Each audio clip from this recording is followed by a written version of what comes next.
Hello friends, welcome to super Saheliya. રાત્રે સૂતા પહેલાં પીવાનું દૂધ. આ દૂધ ગર્ભવતી મહિલાઓ, ઘરના નાના મોટા બાળકો, વડીલો બધા માટે બહુ જ સારું છે. બહુ જ ઓછા ઇન્ગ્રેડિયન્ટ્સથી આ દૂધ આપણે આજે બનાવવાના છે. તમે જોઈ શકો છો, ખૂબ જ ઓછા ઇન્ગ્રેડિયન્ટ્સ, ઝટપટ 10 મિનિટમાં બનાવવાના આ દૂધ માટે એક મોટી ચમચી ભરીને ગોળનો પાવડર લીધો છે. 1 કપ ભરીને દૂધ લીધું છે. અહીંયા મેં ગાયના દૂધનો ઉપયોગ કર્યો છે. તમે રેગ્યુલર જે દૂધ વાપરતા હોય એ લઈ શકો છો. અડધી ચમચી હળદરમાંથી માત્ર 4-5 ચપટી હળદર જ આપણે લેવાના છે અને 1.5 ચમચી જેટલું બેસન લીધું છે. સાથે અહીંયા બને તો ગાયનું જ ઘી લેજો, 2 પરી. અહીંયા બેસનના બદલે જો તમે દેશી કાળા ચણા દળાઈ અને એ લોટનો ઉપયોગ કરશો બેસનના બદલે તો વધારે ફાઇબર રિચ આ દૂધ બનશે. તો જેને કોન્સ્ટિપેશનનો પ્રોબ્લેમ છે એને ખાસ આ દેશી ચણા દળાઈને આ દૂધ બનાવતી વખતે યુઝ કરવા જોઈએ તો વધારે સારું રિઝલ્ટ મળશે. ચાલો હવે શરૂઆત કરીએ. ગેસ પર પેન મૂકી દીધું છે. ગેસ ચાલુ કરી દઈશું. 2 ચમચી જેટલું એટલે કે 2 પરી જેટલું ઘી લઈ લઈશું. મેં કહ્યું એમ અહીંયા ગાયનું ઘી લેશો તો વધારે સારું રહેશે. બાકી રેગ્યુલર ઘી પણ લઈ શકાય છે. હવે જે આપણે 1.5 ચમચી ભરીને બેસન લીધું છે એને આપણે શેકી લઈશું.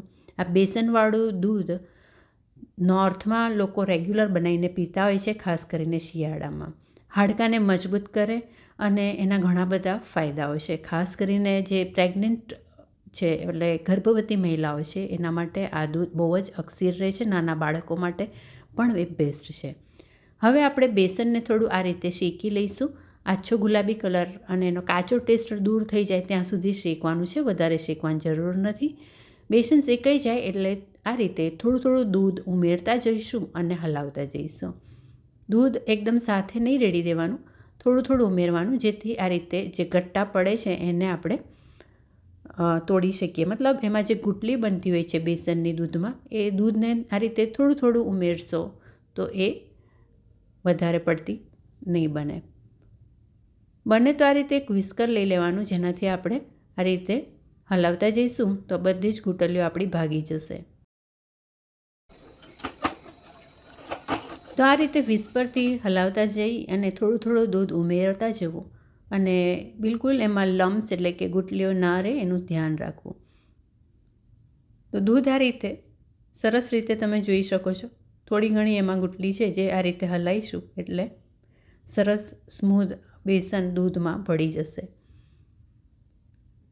તો સરસ રીતે આ રીતે મિક્સ કર્યા પછી 4-5 ચમચી જેટલી હળદર એડ કરી દઈશું.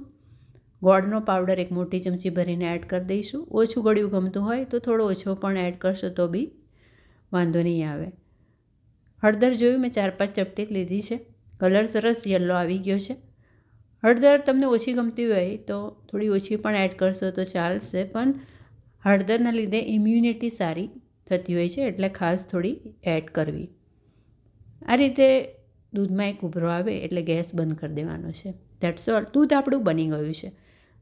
ગરમ ગરમ જ એને પીવાનું હોય છે.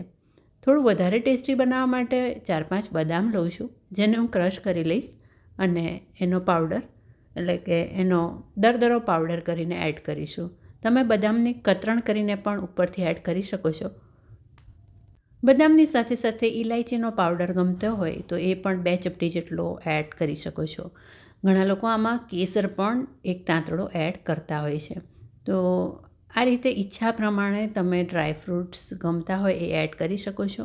બેસનનો દૂધ જે છે એનું તમને નામ સાંભળતા એવું થશે કે ટેસ્ટમાં કેવું લાગતું હશે, પણ બહુ સરસ એનો ટેસ્ટ લાગતો હોય છે અને ચોક્કસથી આ રીતે રેગ્યુલર જો બનાવીને તમે દૂધ પીશો તો ઘણા બધા રોગો સામે બચી શકશો. બદામ આપણે એડ કરી લીધી છે અને હવે એને ગરમા ગરમ સર્વ કરીશું. ગરમા ગરમ જ એને એન્જોય કરીશું. તો બેસનવાળું દૂધ રેસીપી ચોક્કસથી રેગ્યુલર પીતા રહેજો અને તંદુરસ્ત રહો. જોતા રહેજો સુપર સહેલિયા. ફરી મળીશું નવી રેસીપી નવી સહેલી સાથે. Thank you.